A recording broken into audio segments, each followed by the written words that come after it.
we did that first pass, and we're willing to work with anyone who wants to work with us, but understanding that it is just in very basic draft format at this point in time. So if you're interested, I'll put my email in the chat box and we'd be happy to work with you. Of course, we don't want to have so many cooks in the kitchen that it becomes unwieldy, but I know that quite a number of you are already expressing interest in being participating in this effort. And of course, as Bert says, June 22nd is when legislature reconvenes, and that's coming up pretty quickly.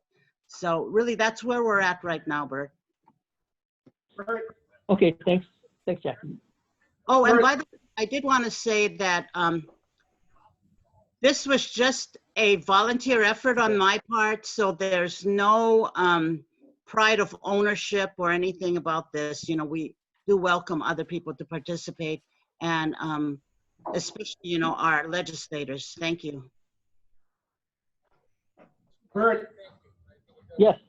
just to manage expectations, you know, we have talked to some about the bill, and you know, they are trying to get some kind of structure without an appropriation, because we're going to start on the 22nd at minus 400 plus 400 million.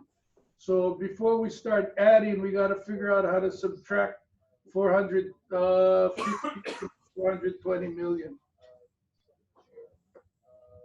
No, I completely understand, and that's why you know, we're not asking for much. It's a very modest request. I think for the most part, everybody that has been participating on the call that have projects have been pretty conscientious about finding monies through philanthropic means. And so there's a fair amount of funding that has already kind of gone towards some of these projects. So I think that's a good sign. I just wanted to sort of fill out the right not only language in the bill, but you know, with the right projects, and see if we could move forward with something. But your you know, your point is well taken, Senate President. Anybody else wanna chime in? Like I'll maybe ask David Miyashiro. I mean, your guys' project Wi-Fi on Wheels has been pretty much one of the trademark projects. They're kind of like a poster project. I mean, how do you see that potentially going forward with your current funding, and do you see that you know, scaling at all? Thanks, Bert, and appreciate your kind words, but it's really been a great partnership of so many different folks and community members. I mean, what we've seen so far is that private funding is very helpful to stand up the models, and something we've learned is that there's no one size fits all. Every community is going to look a little bit different, so that flexibility has been very helpful.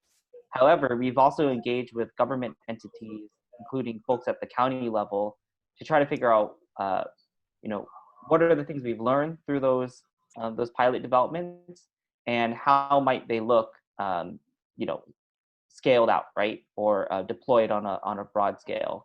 So that's where we are right now. You know, I think there are both short-term and long-term needs, and we're very mindful of that. And our hope is to, again, work alongside a range of partners, including the Hawaii DOE, to fill in that connectivity picture, which we know is such a tremendous challenge. Thanks, David. So that's, you know, that's an example of one of the projects that you know, has been highlighted through the course of, you know, the calls that we've been on. Any other projects that come to mind? You know, I know there's several that have been talked about, you know, with Curtis and Hawaiian Hope, and, you know, looking for warehouse space. I mean, that could have been a potential funding project, but I don't see Curtis on the call. Another one that was talked about too is community networks, and again, you know, that would help to, you know, let's say, connect communities like Pu'uhonua or Waianae and that's another one that could potentially be shovel ready, So I wanted to sort of open it up and see if potential shovel ready projects that come to mind, and we can at least aggregate them, put them on the list, and even if we don't get legislative funding, we can at least work toward getting some significant investment into those projects. So I just wanted to kind of open it up.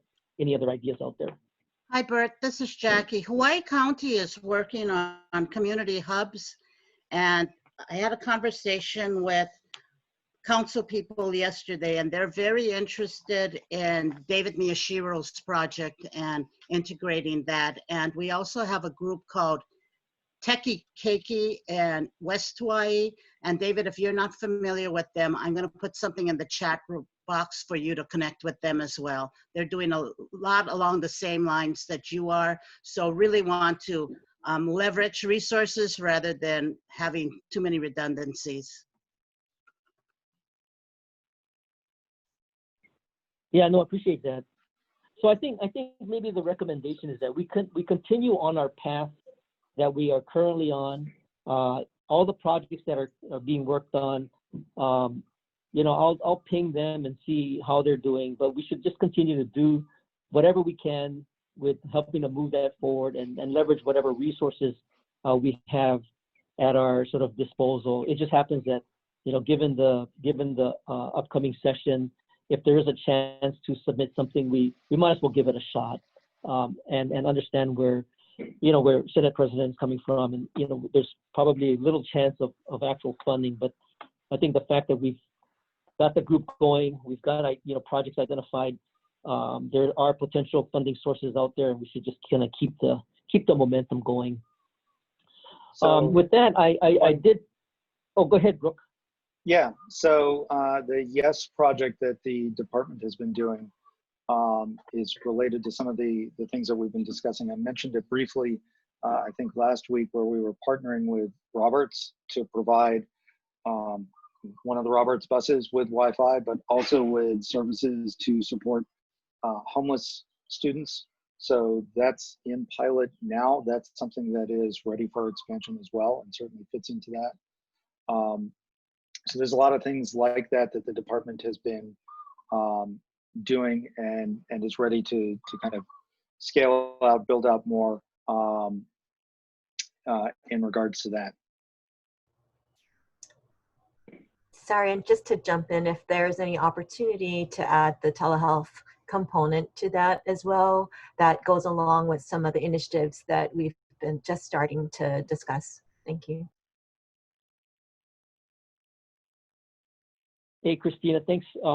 I did have you on the agenda to talk a little bit about the telehealth project that you and Sylvia working on. I don't know if there's an update for that. We can talk about that a little later on. Another thing that we were wanting to share last week, but weren't able to, is another funding source. And I know Will Kane is on the line, and Will, I'm going to put you on the spot because last week we were talking about the Spectrum has like a digital education fund that people could potentially. So Will, are you there? Yeah, I'm here. Great. Spectrum has this program where nonprofits can apply for these grants, and they're actively looking for applicants from Hawaii. And I won't go into too much detail right here, but what I'll do is I'll put my email up in the chat spot here, and this covers a wide variety of things related to broadband and all those things. So I think a lot of different groups on this call could benefit from that. So if you're interested, email me. I'll send out the information and be more than happy to discuss it offline. So Will, what I did do last week, and I know I had to kind of wait till the end to call on you or Mayong, but I did put the link up on the broadband website. So if anybody wants to look into that Spectrum it's called the Spectrum Digital relevance, but to me, Education in terms of Program. the port of entry to her mind is, she studies hard. So with that, I would advise you to go check out the website broadband.hawaii.gov, and I think it's under the list of COVID resources. There's a lot of the carrier information that I have listed there, and if you look at the Spectrum Charter, I do provide a link to the the digital education program. So you might want to check that out. And again, the whole idea behind the call is what other sources are there out there that could potentially help fund some of these projects. So we're not totally dependent on just one or two sources. So we got to try to explore as many sources as we can. With that, I did kind of want to, unless there's any other questions about some of these sort of shovel-ready projects that might get some funding. Bert? Yep. A question about telehealth that Christina mentioned. So all of this connectivity that we're doing through all of these different vehicles, whether it's the mobile hotspots, that the devices that DOE is using for distance learning and whatnot, we should be able to access telehealth through all these means as well, right? It should be okay to do so, right? Yeah, if this is hi, Shara, this is Christina. We would have to have some of the privacy and HIPAA things addressed in terms of the access points. But if you're talking about the broadband connectivity, yes, having it dual purpose would be great to be able to share, to the reasonable for sometimes we find that the purpose of the site might be too busy to fit in also a telehealth, consults into the schedule. But sometimes we find in the rural areas that having it multi-purpose works really well because there's not that much traffic, required for. Yeah, so for example, I guess specifically, like, let's say if we have, we provide internet access to, these underprivileged families that might be either lacking financially or rural or whatever. And then in combination, we have devices that they're bringing home from school. Would it be permissible for using the device and connectivity to do telehealth? Okay, I don't know if there's a DOE. I'm looking at Brooke here. You can't see me. I don't know if there's a requirement for that. So the answer to that is it's something we're looking at. We do have some telehealth provisions through the department for the students. It's not quite the same thing to say that anybody in the family can make use of that student device to do something that isn't educational. But in terms of the overall compliance, obviously our first priority is FERPA, student privacy for student records. But HIPAA isn't out of the realm of what we look at because that does come into play with special education students and the telehealth initiatives we already have where a student can contact a school nurse. But again, we've been looking at that as this is a student service, not necessarily a family service. We are starting to explore where that boundary is in terms of family capabilities. When we're talking about, say, the Ohana Help Desk that we're starting to stand up, which is tech support for the families of our students, again, still focused primarily on what do the students need to get access to their education, because that's our role, that's what our funding is appropriated for, that's what we're here to do. We can't do everything. But it's definitely something we can explore. I guess, Brooke, what would be the issue? Because we're trying to help families and students, we're all working, we're trying to optimize all of these different vehicles.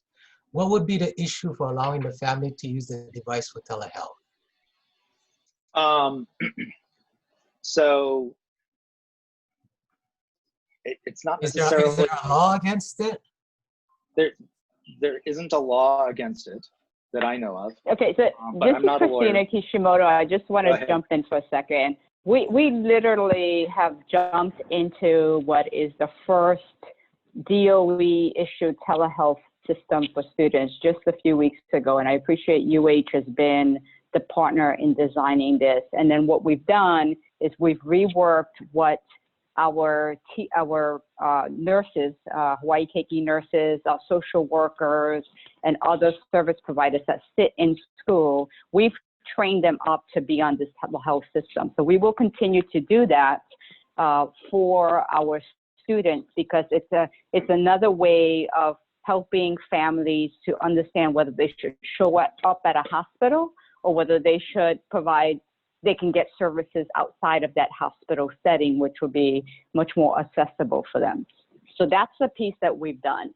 The actual device, which is in the student's hand and in the home, with that Wi-Fi access that we're providing or that someone else is providing, like we have service providers that have done that, there is nothing that blocks a family from using that device for telehealth.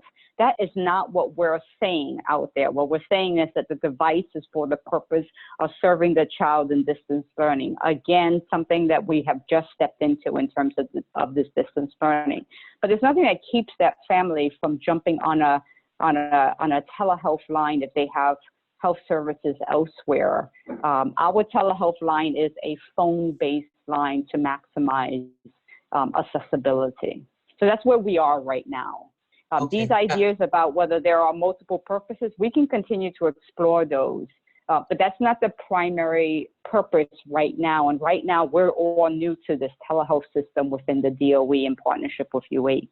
And so I appreciate my other half, the other Christina, that's on the phone, and her entire team that's just been fantastic around building capacity in this state around telehealth systems.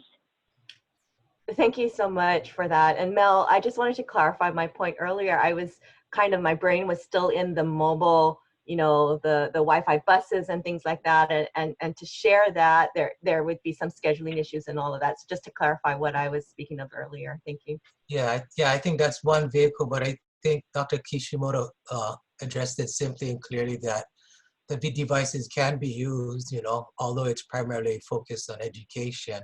That's certainly a social service that would benefit the families to do so. So I think that answers it.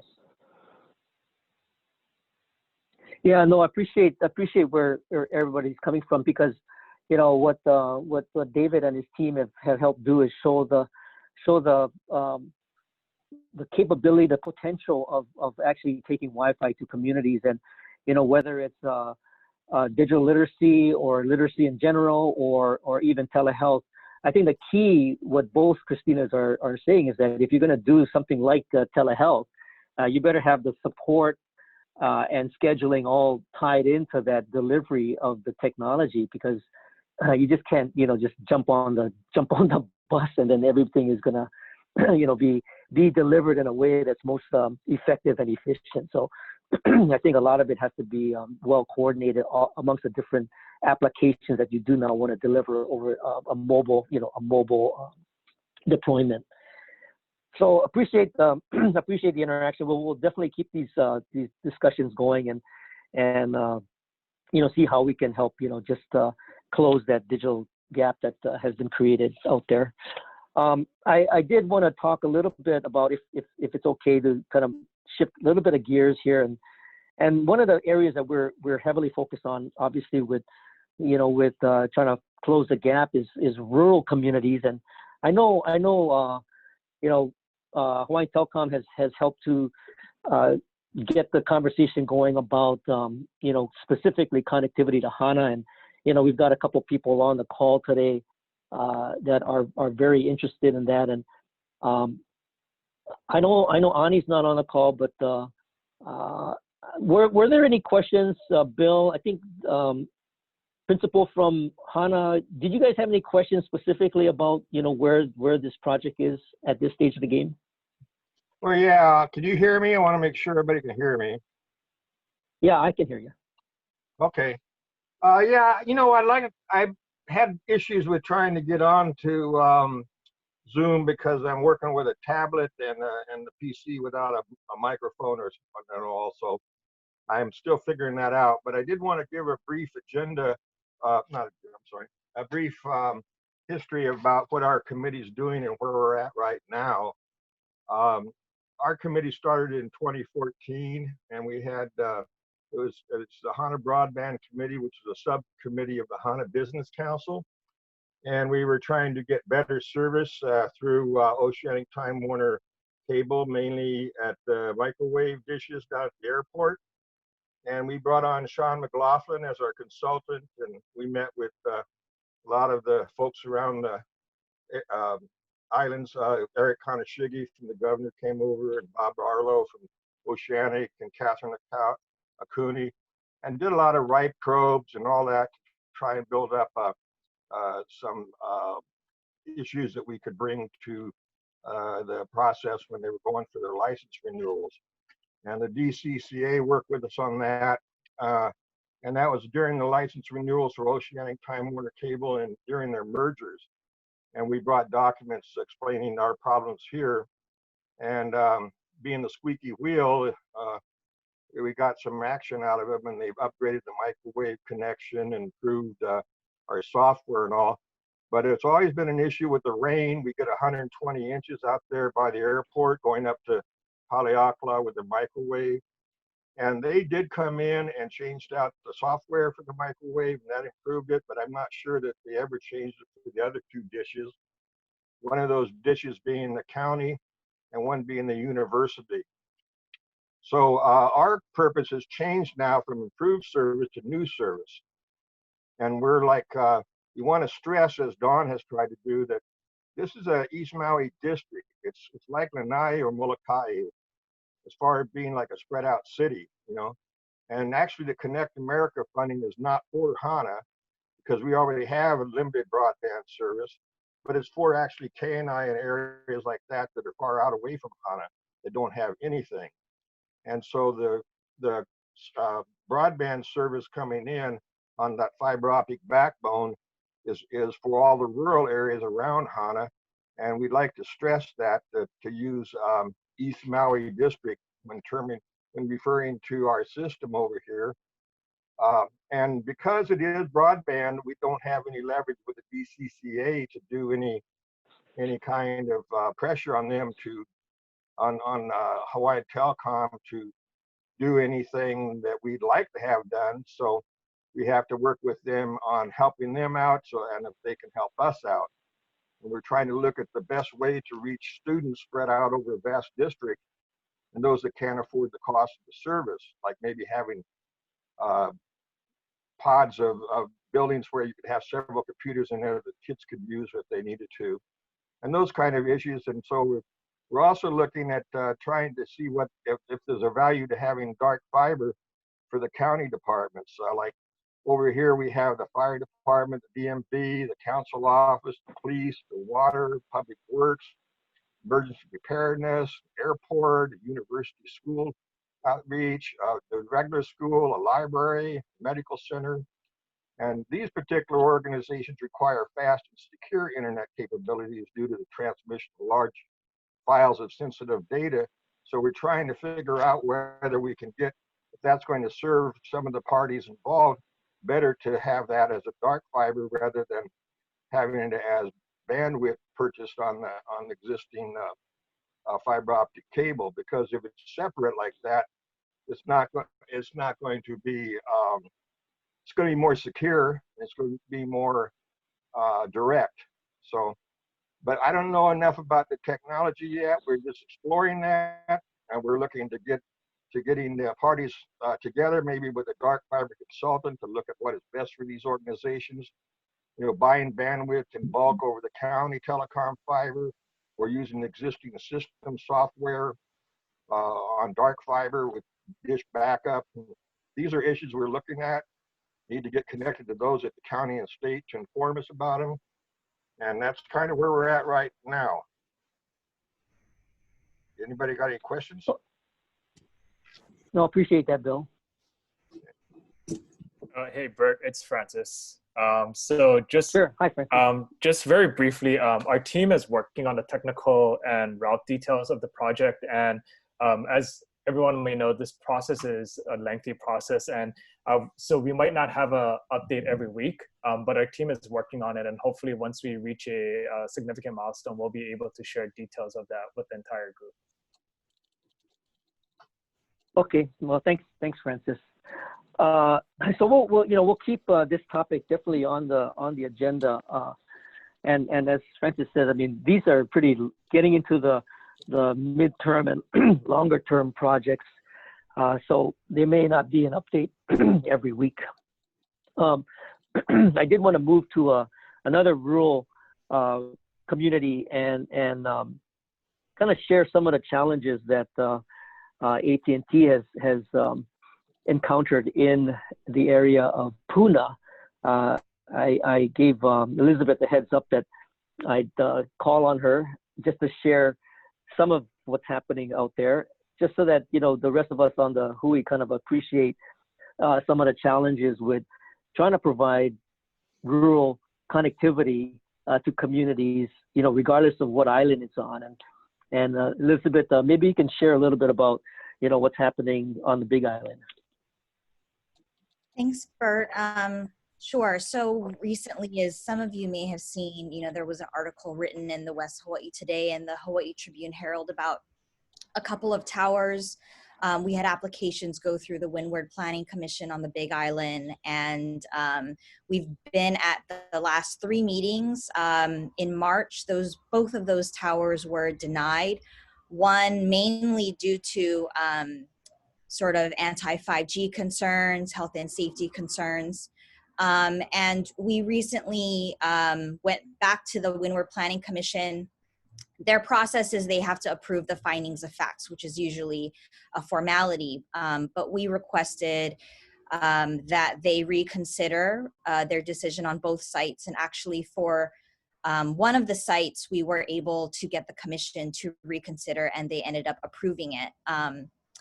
Because actually disapproving a site solely based on safety concerns is a violation of FCC regulations. And our data does show that, you know, the emissions are well within FCC regulations. It's actually about 1%.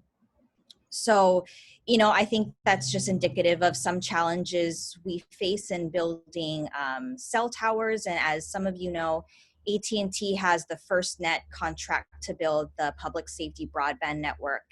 And so we are building towers in places where typically there may not be cell coverage. And so that's sort of new. And of course, building in areas where there is cell phone coverage to sort of keep up with demand. So I'll stop there in case anyone wants to ask questions or chime in.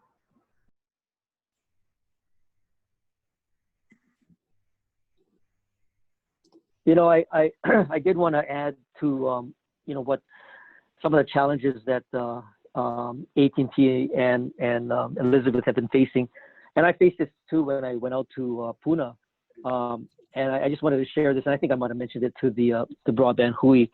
You know, we don't have to make this the focus of the Hui call, but, you know, there is a very strong anti-5G contingent that is out, and they are very good at mobilizing. And I think, you know, when bills get introduced or when projects like what Elizabeth is talking about, you know, get presented, they do show up in quite large numbers. So I think part of our effort, you know, as we move along this timeline, is to think about how we as the Hui helps to provide some education, I guess, on the, you know, the topic of not only 5G, but, you know, the benefits of connectivity.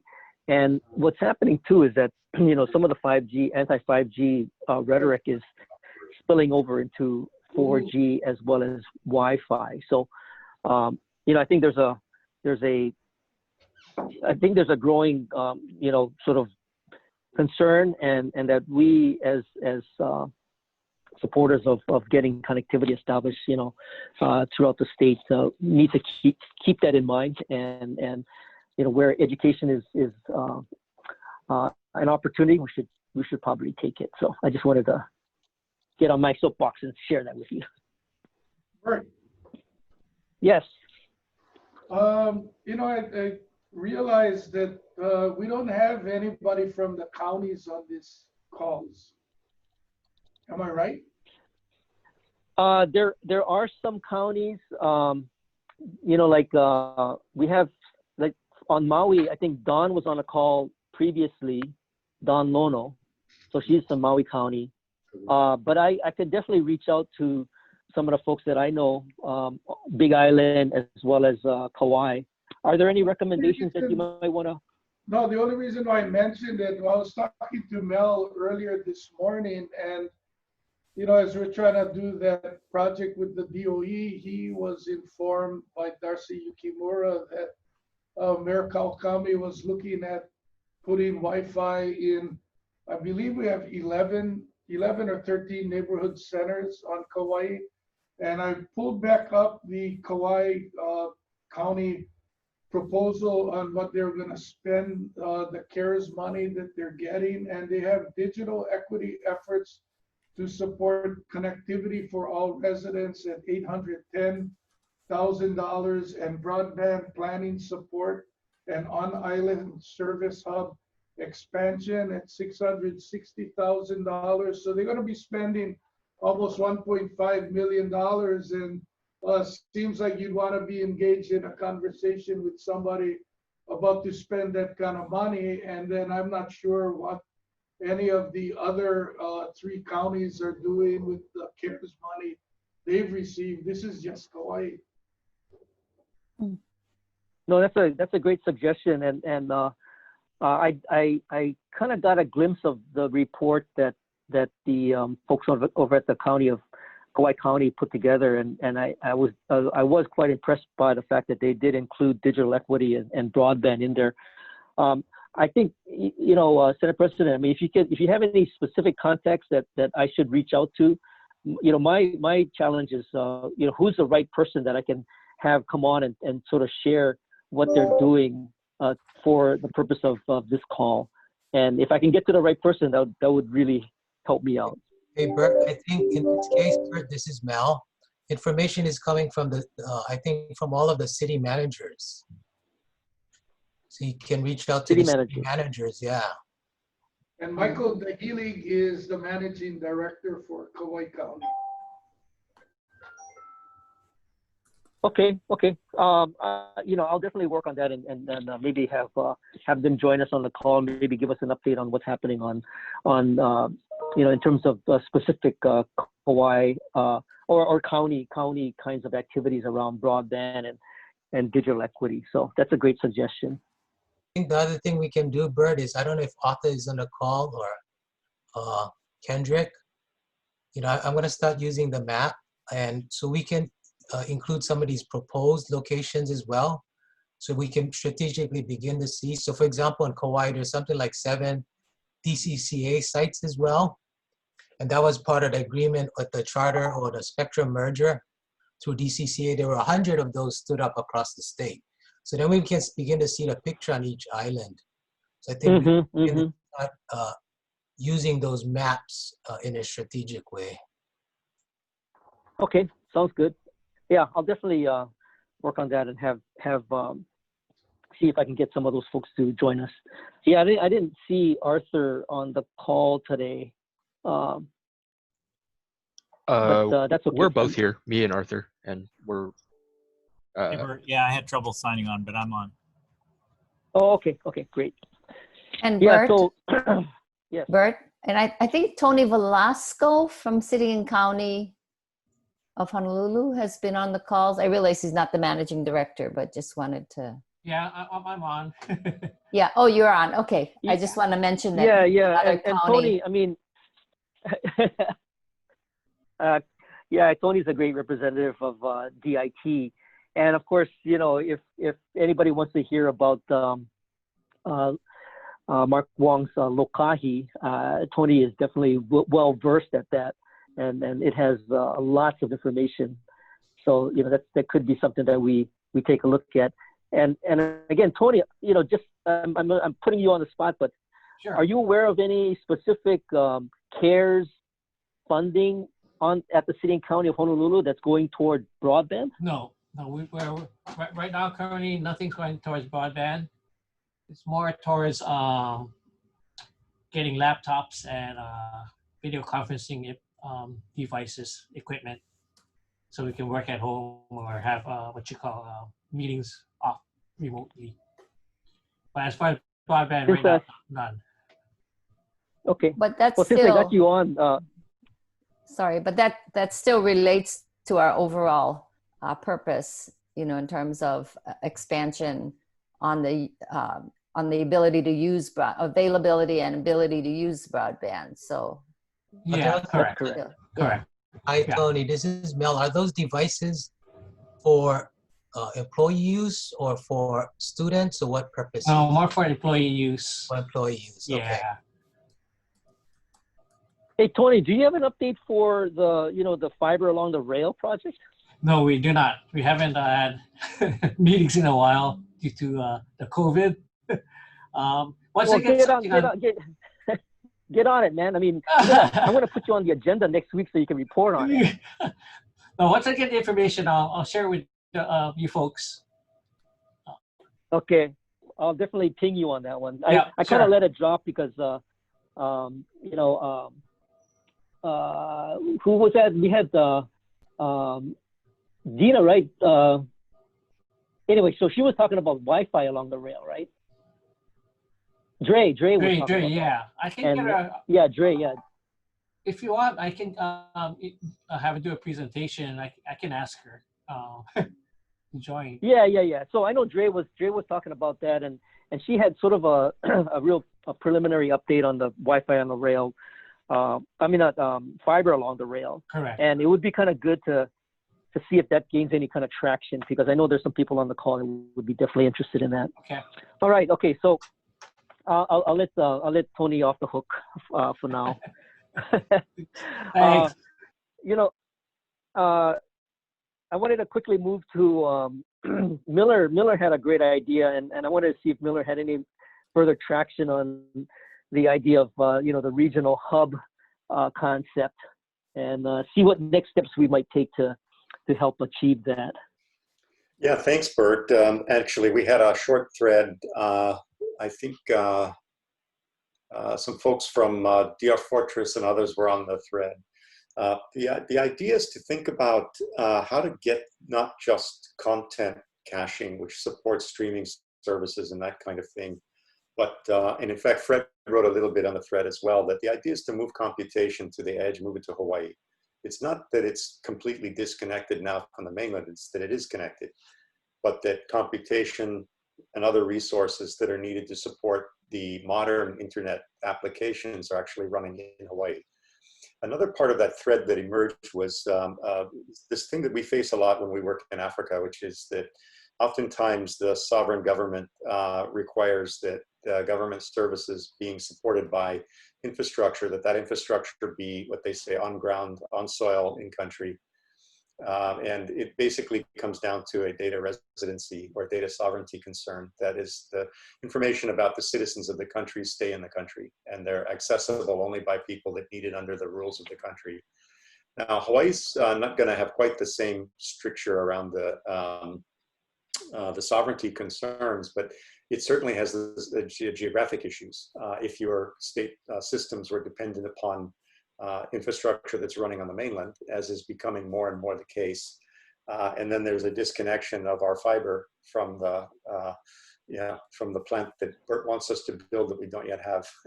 But if that gets disconnected, then we're kind of stuck. So thinking about how we can actually migrate some of this through this edge computing thing that now is being looked at by Azure, by Amazon, Google Cloud, and even the big platforms like Salesforce and Facebook and some of the other single application platforms are looking at the same thing.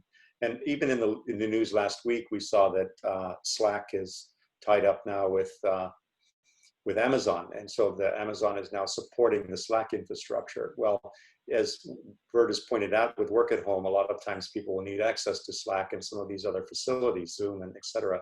those are now moving into cloud-based hosting because the companies want to focus on what they're good at, which is running their application and not running data centers. We should get in that game. And so the next step, I think, really is finding the right people that can be connected to the major superplats and have them talk about what it would take to get their infrastructure moved into Hawaii in whatever form is economically feasible, and then to give them the scale tools that they can grow it over time.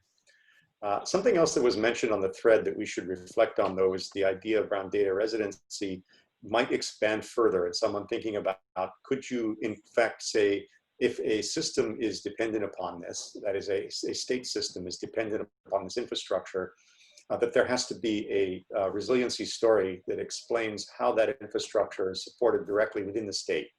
So saying, for example, that the data that's required to support these systems would be resident in the state, and that computing resources are full-time connected and operating against that data in the state in the case that there's what they call a network partition. That is a separation of the network resources from mainland resources.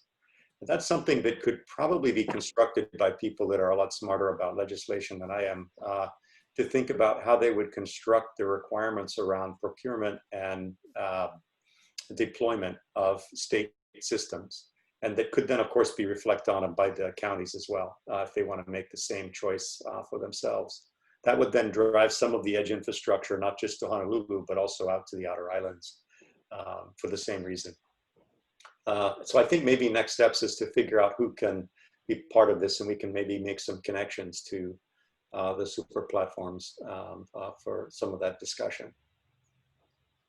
You know, Miller, I really like the idea, and you know, I guess where I'm kind of trying to straddle the line is, you know, if legislation is passed, you know, that might be viewed as a heavy-handed mechanism to force the super platforms to look at Hawaii, and is that the vehicle we would go and exercise, or is there something that would somehow compel them to want to locate their infrastructure out in Hawaii?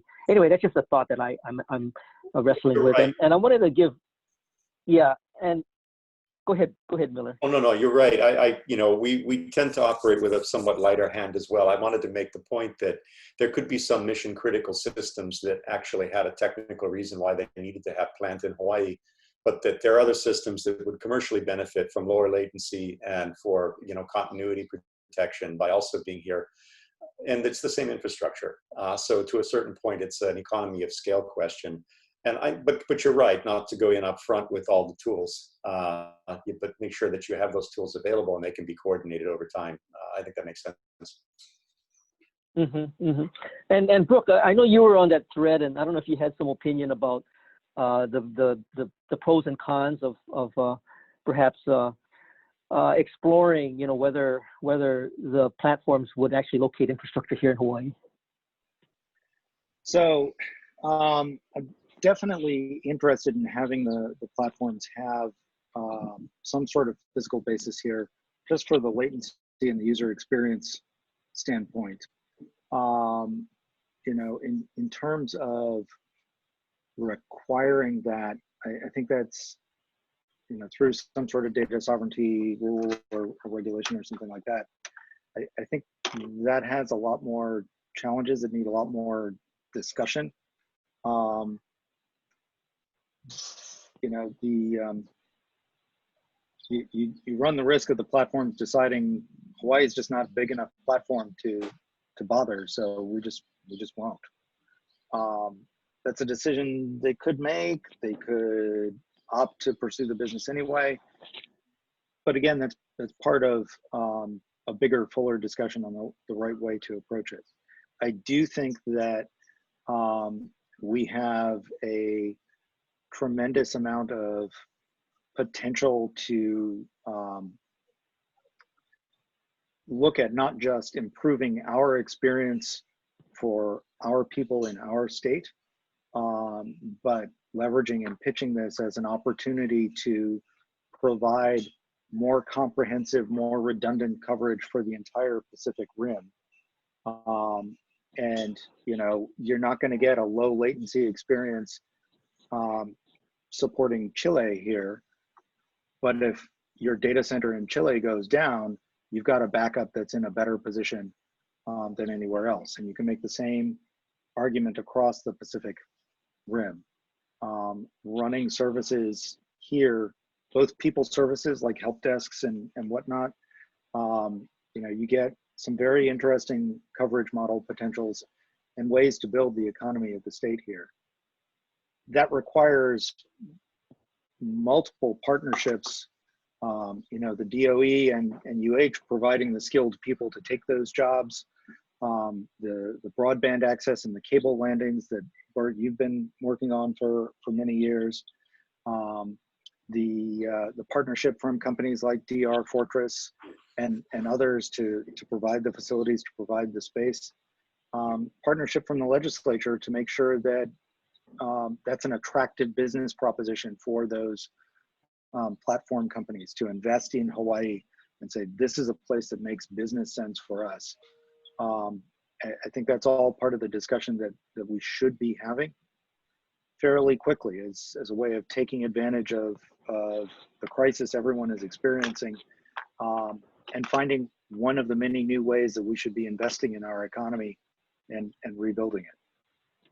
Hey, Miller. So that's I really, I really appreciate those points, Brooke, because I think what we talk about on the call is very important in terms of some of the short-term gaps that we're trying to fill. But what Miller and yourself are describing are, what is the new economy going to be looking like as we start to build not only the expertise but the kind of workers that are going to be needed to fill those kinds of jobs with the super platforms out here, and how do we go about attracting that? And your example about Chile is a good one, because if Ocean Networks is connecting South America to Hawaii, that's a perfect example of why Hawaii could be a backup location for some of their data centers. So, I think it all fits, and we just got to get the right people kind of together to share the vision and then help move that vision forward. And, I've been talking to not only yourselves, but, Senator Schloss's office is on the call here, and they're definitely interested in something like this moving forward. So I wanted to include it on the agenda because I think, like you said, I mean, this is part of part of the future that I think we need to build toward. Yep. And part of the story there is we can both be redundant for the markets on the Pacific Rim that are big enough that the platforms already have a presence there.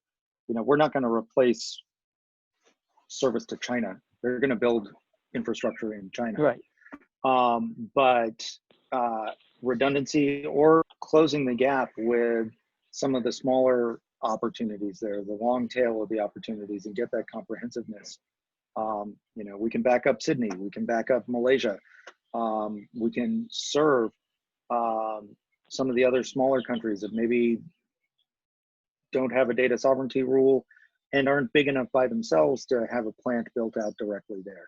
I think that's really one of the things here to recognize is that if you build out what could be called US Asia Pacific region for Amazon, or US Asia Pacific Edge for Azure, the point here is in the US part, in saying that a US company that needs to have US plant, how close to Asia can they get? And they can certainly go into Singapore as long as that makes sense, but it's way better to be in Hawaii.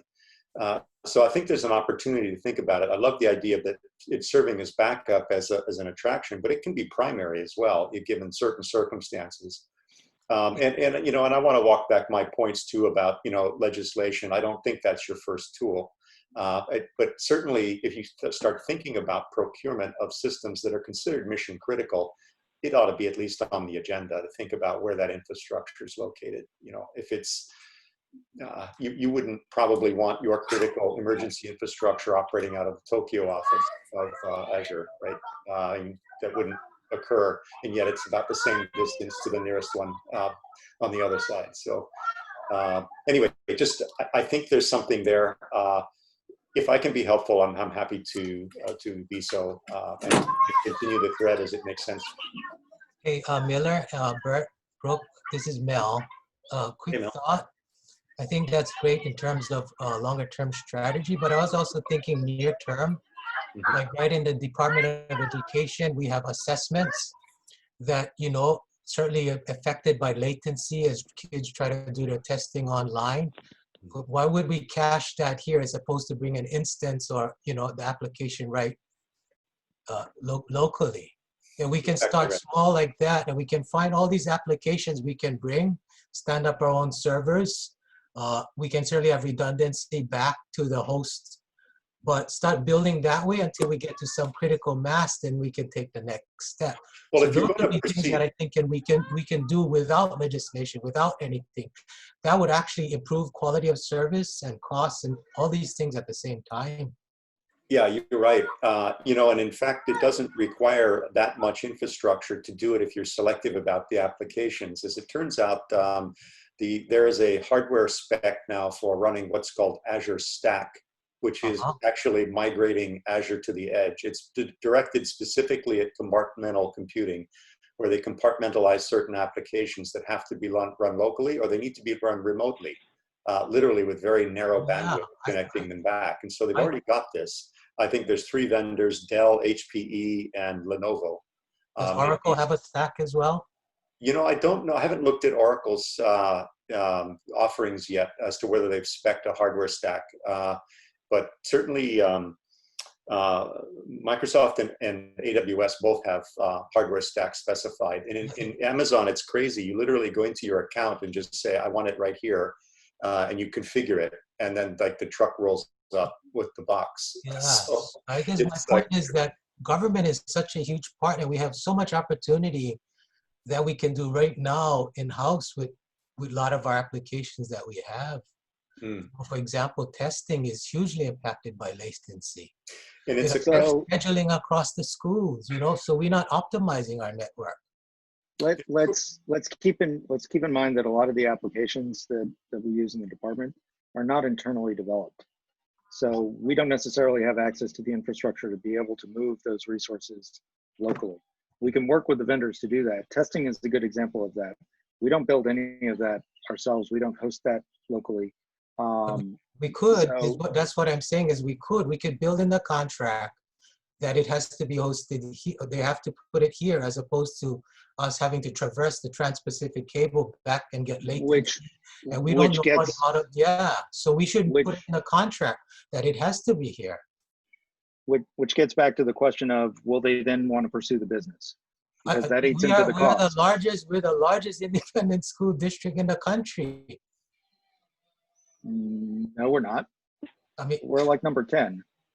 Well, but still we have critical mass. Let's take this offline, Mel. There's a lot of complexities here in terms of the system infrastructure and actually making that work. Absolutely want the platforms to do it so that it's not something that we have to worry about, that we have to build into procurement, that we have to pay for. We want to encourage them to do it. There's a lot of cost that comes with that. I just want people to know what Miller is saying is that, there's this larger strategic approach that requires legislation, but there's much that we can do on our own already is all I'm trying to convey. Yeah, I think it's a good point. And I think, Brooke, you're right that I think the key first is to encourage commercial activity for its own reasons. That's what will lead ultimately to viability, is that if it is commercially viable on its own, then it will become economically viable for them to then put the infrastructure here. It doesn't require much commitment for them to get started. And they have a massive ability to scale if it actually makes sense for them to do that. One other way to do it is to tease out the questions you're trying to answer. So you think about the latency question, specifying that rather than specifying you have to put the servers in Hawaii largely amounts to the same thing, but it becomes more specific to the application. And it leaves them some freedom as to how they achieve those goals instead of being kind of heavy-handed, which I kind of regret I mentioned it, but nevertheless, No, I appreciate where you're coming from, and I just trying to find the happy medium. I mean, and if there isn't one, I'll throw one other one on the table, and that is Hawaii pride. Because if we don't do it, Guam's gonna do it. Yeah. So I just rather see it happen here than in Guam. Nothing against Guam and Guamanians or the Chamorro people. I just want to see it happen in Hawaii. So we'll keep the conversation going, and you know, we got the right people on this call. And again, you know, for others on the Hui call that might think, well, what are these guys talking about? I mean, this is kind of these are the big fat pipes. These are the big data centers. These are the content aggregation points. These are the big companies that are really driving the use of the internet. And if we can get them to create a foothold here in Hawaii, I think we would help to kind of ensure our future in terms of the digital economy. So that's kind of the point that I'm pushing on. So hopefully we'll keep that pressure on. Okay, so another topic that I did want to kind of move on to, and you know, we didn't get to spend a whole lot of time on this, but it's a really important topic, which is the idea of telework and remote work. And we sort of started this conversation just, you know, exploring, are there any, you know, pilots that are going on? Are there any interest on the part of the Hui? You know, what is it that telework and remote work, what does that mean for Hawaii's future? And I think what it means is that, you know, if everybody's now sort of working from home, and we're not just seeing this uniquely in Hawaii, we're seeing this uniquely across the entire world, right? And if a lot of the companies that Miller is referring to are telling their employees, hey, you can work from wherever you want to work, are there ways of perhaps creating some kind of incentive to create a whole initiative around remote and telework here in Hawaii? And so we've kind of started that conversation a couple sessions ago. You know, I invited Liza, I think, who might have, from Instant Teams. I think she might have had to leave, but I also invited Allison. Allison, I don't know, Allison, are you on? She's with our Workforce Development Council. And I know she had another meeting that she had to kind of double up on. I know, Mark Gregory, you're a big proponent of telework, and I know there's others on the call, and I kind of wanted to just open it up to see if there's some ideas that perhaps we could help to coalesce and help move forward. And again, the objective is, you know, there's a variety of there's a spectrum of telework workers. So now, you know, if you have this big unemployment workforce, are there ways of perhaps retooling them in a way that they can help to do some sort of entry-level telework types of activities, whether it's call center or customer support? And then as you start to go into more complex areas like technical support, or even working remotely for any of these companies, like, you know, like a Facebook or Twitter or Google or whoever, how can we, the Hui, as well as, you know, the government and other key stakeholders, how can we foster an environment that creates a positive environment for telework to occur? And we need to do this quickly, because I think there's a lot of other regions that are looking at this as well. So, I mean, who wouldn't want to work from Hawaii, right? And is there a way to get our sort of expats who have moved away from Hawaii for work, and if they're now able to work wherever they want to work, can we get them back to Hawaii? So I just wanted to toss that out there and, you know, see if there's interest from individuals here on the Hui call to perhaps explore that and see how we could take that further. Bert, do you hear me both sides? Yes. Well, you know, I got to take the other side of that issue to some degree, because, you know, I moved to Hana and there was a very low population at the time I got here. I always try to move to areas where it's difficult to survive, because any place it's easy to survive, everybody moves there, and it, you know, it overgrows itself. And Maui in particular now has reached a point where we have 50% tourists, 50% locals, and Hana has just become, we actually are in the process now of having to have a reservation to come to Hana. And my concern is that if we make it easier for people to work out of Hana, it can change the whole lifestyle here. And I understand where you're coming from because it's opportunities for the islands, but it's also a counter to some of the things that the people live here for. No, I get it, Bill. So we can stop the HANA fiber project. Nah, just kidding. Hey, you heard me, on Keith. this, if you don't mind me jumping in here, because I'm exactly the opposite of what Bill is saying here. Telework brought me here 20 years ago, and I think it could help solve a number of problems. One is to shift some of our economy away from tourism by bringing people here to work. Now that Google and Twitter and Facebook and a number of these companies said we're never going to have an office-based, office-centric business model again. They can work from anywhere. We've had a huge brain drain in why people going to the mainland work, and I think we can bring some of them back. And I think we could maybe bring people here that could shelter in place for 14 days and work for 3 to 6 months and take up some of these vacation rentals that are going to remain empty. And that would help the economy. It would have to be turnkey. We'd have to deliver food for the first 14 days. But after that, their families could be in a safe place. Kauai's had no COVID for 2 months now, right? So it's a very safe place here. And we could bring people in that would really help bring some money in the economy. And yes, pricing would have to change on some of these rental units. But people from Google and Twitter and LinkedIn, they can afford to pay higher amounts, and these units are not going back into the regular rental pool. We're seeing that. It's just not happening. But if someone could come in and had a real desk and some real broadband access, they could move around the country, and this could be one of the places they stay for a long extended period of time. It would be great to bring people here permanently as well, and not have children go away, including my own, which are both going to the mainland for school in the next 2 years. We'd love to have them come back and work for whomever they're going to work for here close to home. Well, I'm in the construction business, so I know I'm counter to my own theory, but but I do like to see this. I don't like to see the islands change too much, and we have to be careful in my thinking on that. Well, Bill, we're gonna give everybody the Aloha Aina, litmus test. So if they don't pass the Aloha Aina litmus test, then we're not gonna let them in. But other than that, I think telework and remote work is a good way of helping to diversify our economy. All right, this is And Della. there's definitely This is Della. Can I just weigh in Sure, real quick? sure, Della.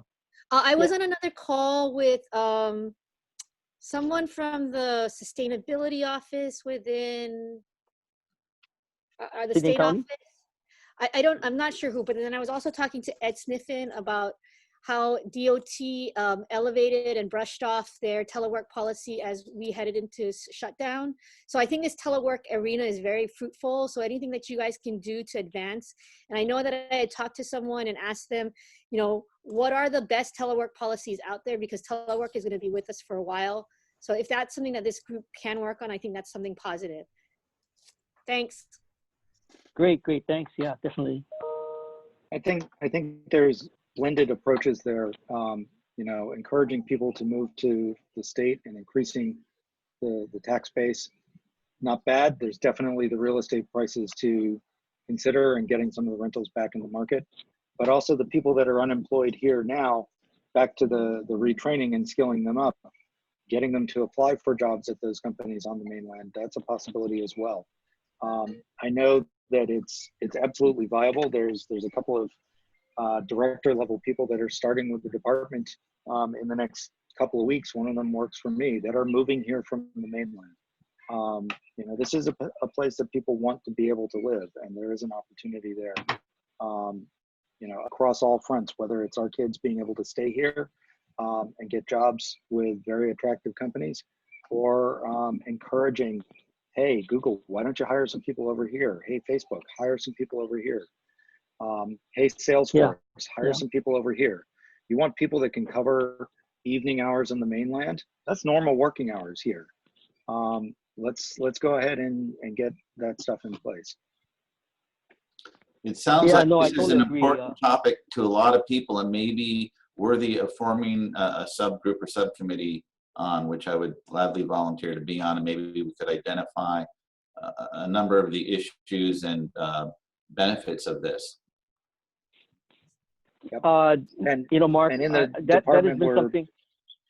I was just going to say, we are actively moving as part of our digital transformation of education to support telework across our workforce as a permanent solution ourselves. So sign me up for that as well. Great. I'm gonna definitely include you guys. Senate President also wanted to say something. I'm gonna sign him up too.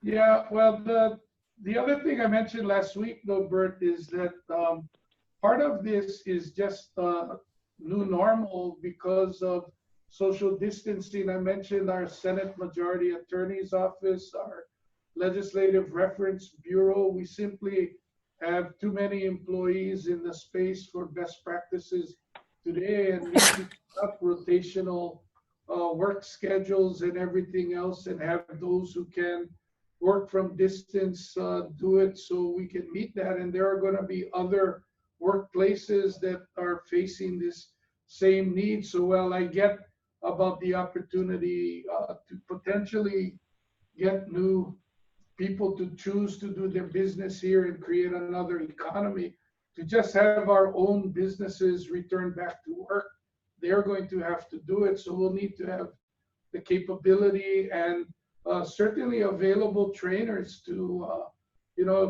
provide the education that everybody's going to need to be able to better utilize the technology that they have and know how to do best practices.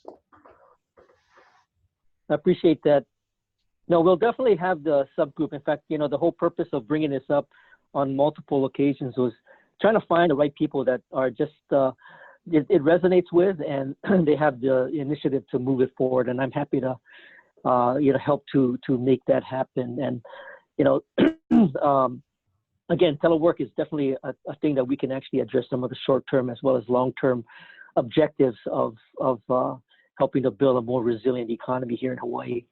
Anything else that people want to jump in on this topic? Hey, this is Summer from Lili'o Kalani Trust.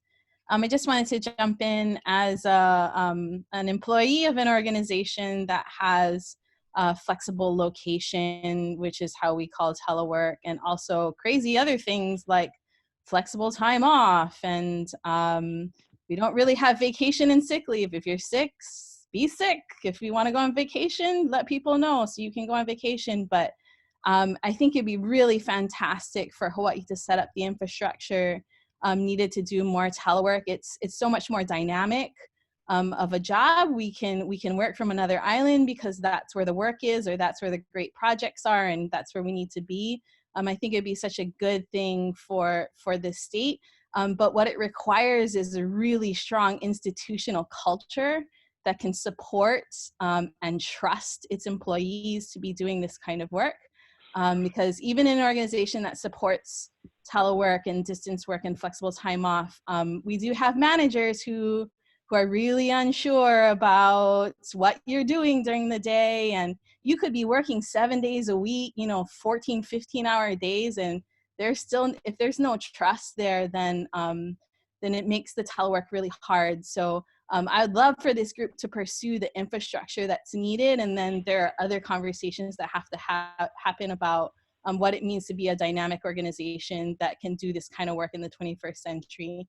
The other part too is I really want to emphasize the importance of making sure that we're taking care of our home-based population first, because for so long, and I know you all are wonderfully intentioned folks, but sometimes well-intentioned folks can create systems and structures that do really detrimental things to people. And so, as a Native Hawaiian who has seen the population change, thanks so much, Mr. Sides, for making your comments, but imagine what my ancestors would say if they saw what Hana looked like today too, right? And so I just want to make sure that we're spending the most amount of effort we can on taking care of our aina and our people here, and making sure that we're providing them with the best opportunities, bringing in opportunities where we can, but also not forgetting that our population needs lots support and lots of structure in order to thrive. So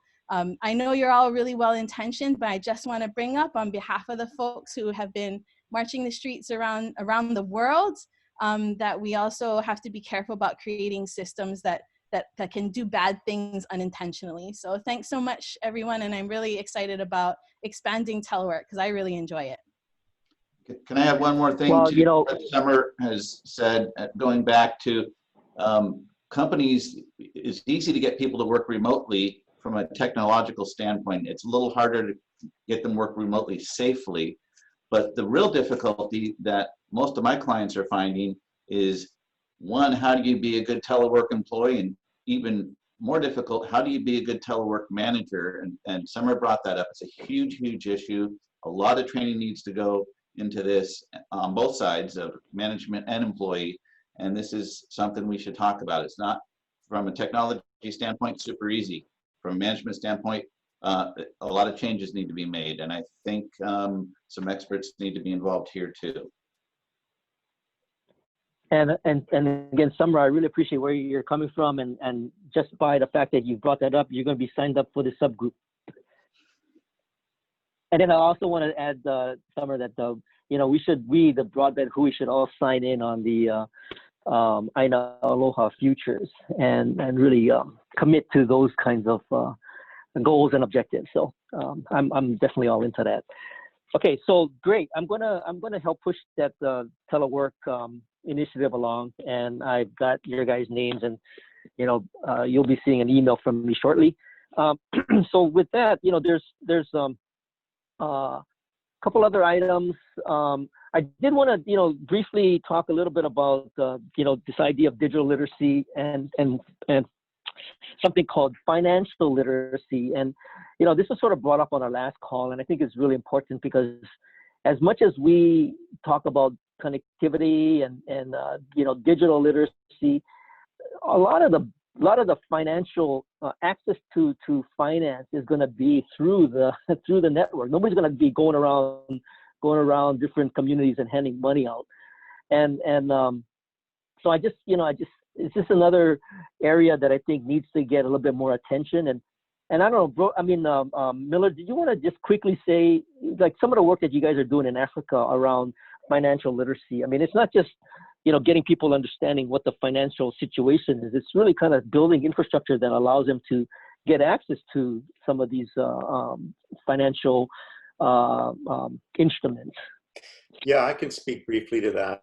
I mean, one of the challenges that we have when we start addressing what we'll call financial inclusion, it includes to a certain degree amount of digital literacy to support that, because the presumption is that financial inclusion requires that you bring banking to people, not bring people to banks. Banks basically don't want poor people in their branches. They've told me that when I've asked them if that was the problem. And they said, that's not the problem. We don't want them in the branch. We can't afford to serve them in the manner that we do. So we look to alternative finance as a way in which that can be done. It's still covered by legislation. And it's, you know, it's a regulated industry, but it's not the bank that you would think of. It's referred to in some places as microfinance. In other cases, it's referred to as mobile money, but you access it through a digital device, a phone. A lot of the countries we go into are very simple phones that they use, and they interact with what you would think of as an SMS-like exchange, a text messaging exchange, one question at a time with one answer. And the skills that it takes, though, to do that require very basic literacy and what we call numeracy, ability to think about money and think about numbers in the way that we all take for granted. But there's also then a case that sits just above that sort of baseline level. If you got a message from Apple that said, somebody just logged in with your Apple ID on another device, would you even know what that meant? A very basic level of understanding of how the systems work and how they fit together is required to make sense of what is an actually very important message. It could be an indication of fraud. It could be that you have to do something that a lot of people who use phones all the time and the internet all the time would understand naturally, but does not come naturally to people that are just getting themselves included in the system. And so there's an educational component that goes with it. And I think somebody on the thread at one point mentioned that digital literacy, financial literacy equals digital literacy, and those two things do go hand in hand. So it's back in the day, the thing about computer literacy was, well, you need to learn what the C prompt is, and if you don't understand that, then maybe computers aren't for you. And it turns out that's not really necessary, right? There are other ways of using computers to interact with people that meets them where they are. And I think that's part of this as well, is to understand that if you're going to do a benefits transfer, that you tell somebody, yeah, no problem. Here's what we learned last week. Here's a prepaid card. 1 million of you get the prepaid card, and you're in New York. Guess what? There's one branch in all of Manhattan that you can actually use that card at to get your cash. So what happens? A line forms around the block. The ATM runs out of money, and over a $3 charge. Because if you went to any other branch, they charge you $3 to take your money out. But I don't want to pay $3. I just want to get my money. So I think it comes down to, how do you meet people where they are when you try to incorporate some of these ideas around digital enablement? And I won't even go as far as financial enablement, just look at digital enablement. And helping build those skills at a basic level. Obviously, Hawaii and the US in general, it's mostly about smartphones now, not so much about simple phones. So there's already an understanding of, understand a bit how the internet works, more or less. And yet we still have a big fraud problem, even here. So how do you build those things up? And I think it goes back to what Summer was mentioning before, that, that we love the technology, the shiny objects, to deploy them, because to a certain degree, we understand how to do that. But the real problem is the cultural problem. And when I say problem, what I mean is, how do you give people access to these wonderful tools if they don't really have the mental model to use them, or if they are actually biased against it because they think that if I don't see you, then you're not working, or things like that that have built up over time. So some of this is about education and outreach. And I'm going to have to defer to others on the call as to how they would reflect on that within the communities that we're trying to reach and serve, is to how up the curve, if you will, of digital literacy are people, and how do we reach them where they are. I think that's a good Great, point. thanks, Miller. Well, hey, Bert. Yeah, I think that's a very good point from a digital and literacy standpoint. I think there's also, there was a bill floated this past session on financial health, which is, I guess, similar but slightly different, that addresses, how people are financially healthy, understanding how even the cost of money, whether they go to the Western Union and cash their check every paycheck, and the amount of fees they gotta pay, and what alternatives they have. I think what you're saying is all those things need to be, integrated to be able to provide a total solution for, for people to know how to use the newest technology, but also increase their financial health. Yeah, no, that's a great point. And, I did want to kind of give Brandon a chance, maybe just chat a little bit about, he's from Kamehameha School. They're definitely interested in some of this area. I don't know, Brandon, I'm going to put you on the spot. You want to say anything?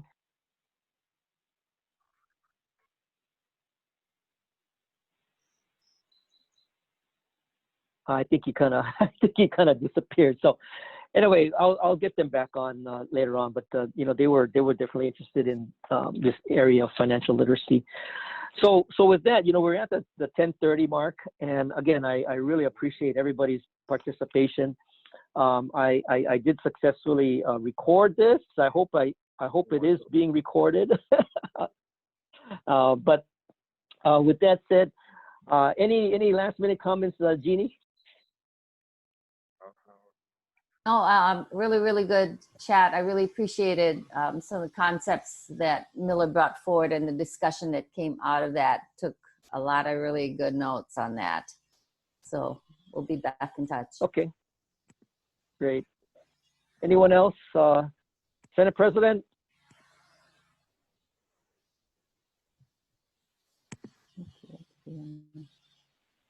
Might be all. Oh, he's waving. Okay. Thanks. Thanks. See you next week. Okay. Thanks, Della. I'm working on your certificate of attendance. Ron. Did Della have Okay, anything she so wanted to? No, Did good Stella? work.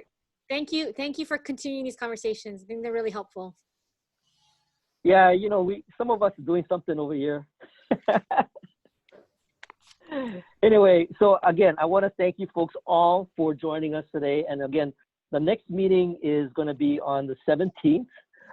So same time, same channel. And I'll definitely get the ball rolling on some of the ideas that were shared today on the call. So again, you all stay safe. And of course, you all stay awesome. Thank you very much. Aloha. Thanks, Bart.